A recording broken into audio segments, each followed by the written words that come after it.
Welcome to SSC maker. आज है 31 मई 2020 और 31 मई से करंट अफेयर्स के जितने भी इंपॉर्टेंट क्वेश्चन बन सकते हैं सारे हम इस वीडियो में डिस्कस करेंगे और हर क्वेश्चन से रिलेटेड इंपॉर्टेंट फैक्ट भी मैं आप लोग को बताऊंगी। तो पूरा वीडियो आप बहुत ध्यान से देखिए और हाँ, लास्ट में मैं क्वेश्चन भी पूछूंगी जिसका आंसर आप लोग को कॉमेंट बॉक्स में लिखना है। आई होप सभी करेक्ट आंसर लिखेंगे। चलिए देखते हैं आज का फर्स्ट क्वेश्चन क्या कहता है। वायुसेना ने किस स्वदेशी हल्के लड़ाकू विमान के दूसरे स्क्वाड्रन का शुभारंभ किया? तो इसका करेक्ट आंसर तेजस। जी हाँ, वायुसेना ने हल्के लड़ाकू विमान LCA तेजस के साथ अपने नए स्क्वाड्रन नंबर 18 फ्लाइंग बुलेट्स का शुभारंभ किया। अब वायुसेना के प्रमुख की अगर हम लोग बात करें तो कौन है? Air chief marshal SK Bhadauria. कौन है? Air chief marshal SK Bhadauria. उन्होंने कोयम्बटूर के निकट सुलूर वायुसेना अड्डे में इसकी शुरुआत करी। अब फ्लाइंग बुलेट्स आधुनिक बहुउद्देशीय लड़ाकू विमान LCA तेजस के साथ संचालित होने वाली वायुसेना की दूसरी स्क्वाड्रन के रूप में काम करेगी। तेजस के साथ संचालित पहली स्क्वाड्रन का नाम नंबर 45 फ्लाइंग ड्रैगर्स है, जिसका मुख्यालय भी सुलूर वायुसेना अड्डा ही है। अब यहाँ बात हुई है किसकी? वायुसेना की, हमारी इंडियन एयरफोर्स की। तो स्थापना दिवस 8 अक्टूबर, मेरे ख्याल से सबको पता होगा, 1932 और हर साल 8 अक्टूबर को एयरफोर्स डे मनाया जाता है। वायुसेना के प्रमुख की अगर हम लोग बात करें, जैसा कि मैंने बताया, air chief marshal RKS Bhadauria. चलिए देखते हैं आज का सेकंड क्वेश्चन। लेकिन उससे पहले गाइस, आज के वीडियो के लाइक के टारगेट की अगर हम लोग बात करें तो आज के वीडियो के लाइक का टारगेट है 1500 प्लस लाइक्स। आई होप ये टारगेट सभी ज़्यादा से ज़्यादा अचीव करेंगे। चलिए देखते हैं आज का सेकंड क्वेश्चन क्या कहता है। सेकंड क्वेश्चन की बात करें, किसके द्वारा नया कॉलिंग एप्लीकेशन कैचअप जारी किया? जी हाँ, तो यह स्टार्ट किया है किसके द्वारा? यह स्टार्ट किया है फेसबुक के द्वारा। फेसबुक के द्वारा इसे लॉन्च किया गया। फेसबुक द्वारा कैचअप नाम का एक कॉलिंग एप्लीकेशन जारी किया गया और इस ऐप के जरिए एक समय में 8 लोग बात कर सकते हैं ग्रुप कॉलिंग में। ठीक है, कॉलिंग एप्लीकेशन कैचअप की मदद से उपयोगकर्ता अन्य उपयोगकर्ताओं से बात करने और कॉल करने के लिए उपलब्धता को इंगित करने में भी सक्षम होगा। ठीक है, फेसबुक की स्थापना की अगर हम लोग बात करें तो 2004 में स्थापना हुई थी। SEO और संस्थापक की बात करें तो कौन है? मार्क जुकरबर्ग, जैसा कि आप सभी को पता होगा। चलिए देखते हैं आज का थर्ड क्वेश्चन क्या कहता है। थर्ड क्वेश्चन की अगर हम लोग बात करें तो नासा ने WFIRS टेलीस्कोप का नामांकन किसके नाम पर रखा है? तो इसका करेक्ट आंसर क्या बन जाता है? इसका करेक्ट आंसर है नैन्सी ग्रेस रोमन। अब हम बात करें इनके बारे में तो नासा द्वारा 2025 में लॉन्च किए जाने वाले अपने अगली पीढ़ी के स्पेस टेलीस्कोप का नाम बदलकर नैन्सी ग्रेस रोमन के सम्मान में वाइड फील्ड इंफ्रारेड सर्वे टेलीस्कोप रखने की घोषणा करी गई है, जिसकी शॉर्ट फॉर्म क्या है? WFIRS। ठीक है, और नैन्सी ग्रेस रोमन अमेरिकी अंतरिक्ष एजेंसी की पहली मुख्य खगोल वैज्ञानिक थी जिन्होंने व्यापक भ्रमण पर केंद्रित अंतरिक्ष दूरबीनों का मार्ग प्रदर्शित किया था। 2018 में उनकी मृत्यु हो गई थी। तो ये इम्पॉर्टेंट बहुत ज़्यादा पर्सनैलिटी बन जाती हैं नासा के पॉइंट ऑफ व्यू से, एज वेल एज हमारे एग्जाम के पॉइंट ऑफ व्यू से भी ये बहुत ज़्यादा इंपॉर्टेंट पर्सनैलिटी बन जाती हैं। चलिए देखते हैं आज का अगला प्रश्न, जो कि है फोर्थ क्वेश्चन क्या कहता है। भारतीय जीवन बीमा निगम LIC life insurance of corporation ने किस संशोधित योजना को लॉन्च किया? तो इसका करेक्ट आंसर क्या है? इसका करेक्ट आंसर है प्रधानमंत्री वय वंदना योजना। जी हाँ, अब हम बात करते हैं LIC ने प्रधानमंत्री वय वंदना योजना को लॉन्च कर दिया और यह योजना 26 मई 2020 से 3 वित्तीय वर्ष अर्थात 31 मार्च 2023 तक बिक्री के लिए उपलब्ध होगी। सरकार तरलता संकट से निपटने के लिए MSME की मदद करने के लिए रीस्टार्ट पैकेज के हिस्से के रूप में कम ब्याज पर 6 से 8% की कार्यशील पूंजी पर ऋण की सुविधा के लिए 200 करोड़ रुपए का कोष स्थापित कर रही है।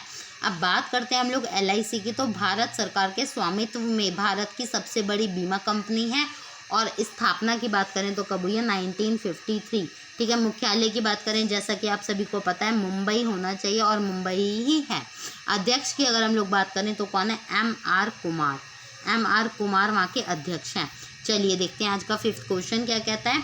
किस लेखक ने द इकोबॉग नाम से अपनी पुस्तक की घोषणा करी है? तो इसका करेक्ट आंसर क्या है? इसका करेक्ट आंसर है जेके रॉलिंग। जी हाँ, जेके रॉलिंग। ब्रिटिश लेखिका जेके रॉलिंग ने अपनी नई बाल पुस्तक द इकोबॉल के पहले 2 अध्याय जारी कर दिए और यह कहानी नवंबर 2020 में अपने आधिकारिक प्रकाशन से पहले मुफ्त में द इकोबॉग वेबसाइट पर किस्तों में प्रकाशित की जाएगी। 2007 में Harry Potter and the Deathly Hallows के बाद से यह पुस्तक उनकी पहली बच्चों की किताब है। तो इसका करेक्ट आंसर क्या है? जेके रॉलिंग। चलिए देखते हैं आज का 6 क्वेश्चन क्या कहता है। 4 धाम राजमार्ग विकास परियोजना के तहत किस सुरंग का उद्घाटन किया गया है? तो इसका करेक्ट आंसर जी हाँ, चंबा सुरंग। केंद्रीय सड़क परिवहन मंत्री कौन? नितिन गडकरी। नितिन गडकरी ने चंबा में 4 धाम कनेक्टिविटी परियोजना के तहत बनाए जा रहे मार्ग के एक हिस्से के रूप में 440 मीटर लंबी सुरंग का उद्घाटन किया। अब 4 धाम महामार्ग विकास योजना की आधारशिला 27 दिसंबर 2016 को प्रधानमंत्री नरेंद्र मोदी जी के द्वारा रखी गई है और इस सुरंग से 4 धाम राजमार्ग के ऋषिकेश, धरासू और गंगोत्री खंड पर यात्रियों द्वारा लगने वाले समय में काफ़ी कमी भी आएगी। तो इसका करेक्ट आंसर है चंबा सुरंग। चलिए देखते हैं आज का अगला प्रश्न क्या कहता है। एनपीसीआई की अगर हम लोग बात करें तो मैं बता दूं, एनपीसीआई ने किस नाम का artificial intelligence virtual assistant launch किया है? तो इसका करेक्ट आंसर क्या बन जाएगा? इसका करेक्ट आंसर है पाई। जी हाँ, पाई इसका करेक्ट आंसर बन जाएगा। National payment corporation of India ने आर्टिफिशियल इंटेलिजेंस आधारित चैटबॉट लॉन्च किया है जिसे पाई का नाम दिया गया है।